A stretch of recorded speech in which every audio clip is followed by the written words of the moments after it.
I'm Mark Sponsor from StormSurf.com, and here's the surf forecast for the Hawaiian Islands for the week starting Friday, July 15th. Brought to you by your surf authority, expert advice, and friendly staff, Hawaiian South Shore. And be sure and smash the like and subscribe button. You get automatic notifications when the videos are posted weekly. First off, let's take a look at current surf conditions from the Barbers Point buoy.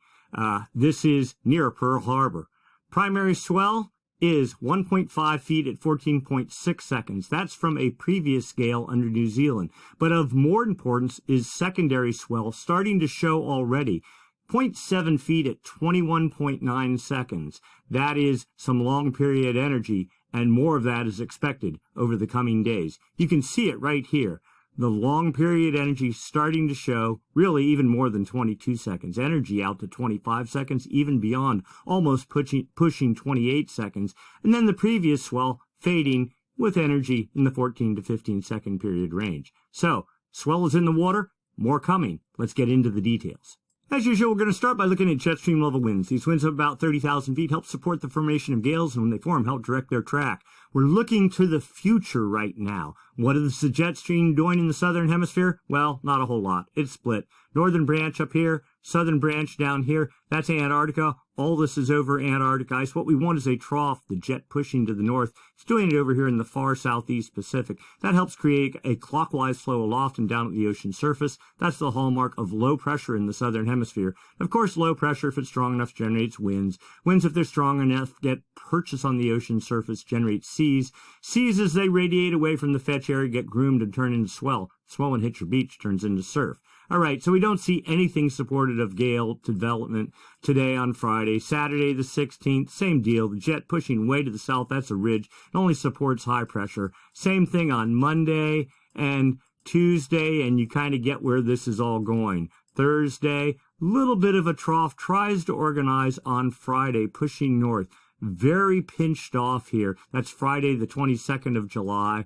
Probably not super supportive of gale development. And then, as we get into Saturday, that all falls apart. All right, let's go take a look down at the ocean surface. Here we are, surface level pressure, surface level winds. Some fetch, 30, 35 knots, all aimed due south, of no interest. Anything else is way east of the Hawaiian swell window. We're moving quite fast here on Saturday. Yeah, a little bit of a gale as we get into Sunday as forecast with 35 knot winds aimed to the north. That's, and continuing into Monday, the 18th, 35 knots really isn't enough. You need 40 to 45 knot winds. You'll get maybe a 13-second period swell from that, and most of that will decay before it ever reaches Hawaii. So we're now into Wednesday the 20th. A gale tries to develop on Thursday the 21st of July, east of New Zealand, little area of 40 to almost 45 knot winds, and a broader area of 40 knot winds as we get into Thursday night into Friday the 22nd of July, and then that quickly crashes. Confidence in this even evolving are very low. Let's go take a look at the effect of those winds on the ocean surface.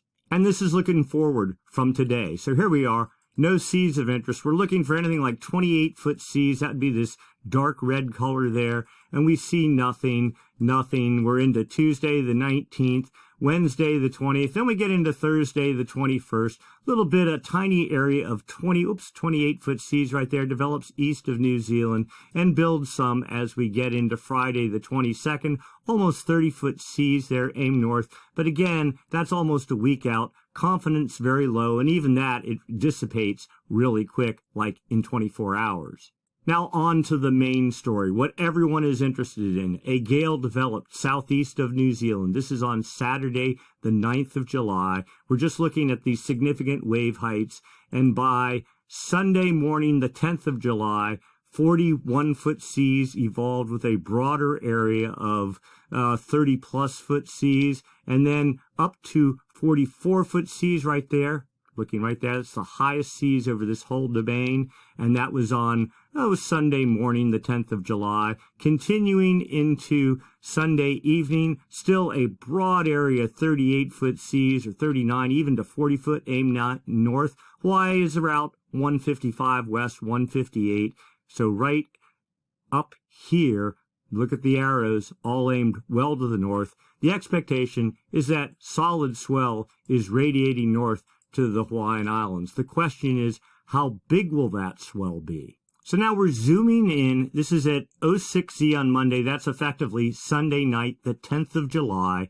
The point being, these little lines here, that's the Jason 3 satellite passing over the storm. It's really hard. You see these passes. They're not broad passes. They're these tiny little radar beams beam down off the ocean surface. It reflects off the ocean surface, returns to the satellite. The satellite can then calculate the significant wave height to within a couple of centimeters. We're talking 2 inches or something like that.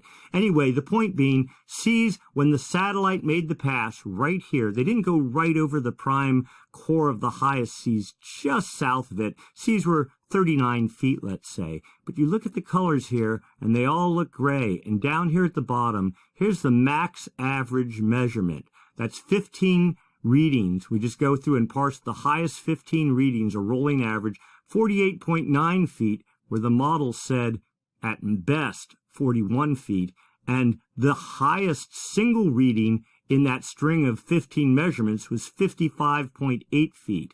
And this isn't the only image that was like that. There were images prior and after this one was taken that all read higher than what the model said. The point being that yes, we're going to predict conservative swell heights, but it's entirely possible that the storm was stronger than what the model suggested. Remember, the model is just a conglomeration of data crunched up by a computer to try to give you a good estimate. This satellite pass, that is ground truth. That's the same as somebody sitting there measuring it, probably a lot more accurate. So the point being, the satellite says the storm was stronger and had higher seas than what the model said, so theoretically, the swell that results should be stronger than what is forecast. And now to the good stuff. Of course, how big is the surf going to be? On Saturday, the 16th, that swell, we know it's already hitting with period at 22 seconds, continues building the whole way through the day to 2.4 feet at 19 seconds later. That's 4.5 foot Hawaiian. Theoretically, that could be 9-foot faces. Now the question is that undercalling it or overcalling it? The data from the Jason satellite suggests it could be bigger. We'll say bigger sets. On Sunday, the 17th, that swell builds to 2.9 feet at 17 seconds later. That'd be the peak of the swell. 5-foot Hawaiian, that'd be 10-foot faces, maybe some 12-foot sets. Again, a little bit of unknown here, but certainly not beginner surf, not intermediate surf. This is more expert level surf. So if you are very much for checking learning us and out. developing your skills, seek out more protected breaks. Don't go for the best. All right, on Monday, the 18th, still, the swell continues. 2.8 feet at 16 seconds, losing a little energy. Still 4.5 foot Hawaiian, maybe 8 to 9 foot faces, maybe a little bit more, but probably more right in that range. And then Tuesday the 19th, things start settling down. Swell fading from 2.2 feet at 15 seconds early. That's 3 to 3.5 foot Hawaiian. We'll say a foot overhead, something like that. And by the time we get into Wednesday, things continue fading down. 1.6 feet at 14 seconds, 2 to 2.5 feet, maybe some head high sets, just a head high, and good for surfers of all level of experience again. So, quite a bit of swell coming, but once we get past about Wednesday and Thursday, things really settle down. Yes, there's another gale forecast way out, but we're not sure whether that will even develop. So, a good long run of solid swell is expected starting tomorrow and for 5 days beyond, and even a bit beyond that, with some hope looking out beyond that. Again, use your experience. If you're a beginner surfer, pick your places wisely. The sets might not be all the time. It might look rather small, and then all of a sudden, 20 minutes later, a wave much bigger than what you're prepared to deal with might show up. So be smart. Don't overamp yourself. For the expert level surfers, they know what to do. They know what I'm saying, and they will deal with this accordingly. All right, again, be sure to like and subscribe to this video. You'll get automatic notifications. And be sure to do all your shopping at Hawaiian South Shore. All right, that's it for this week. We'll do it again next week. Same time, same channel. Thanks for watching.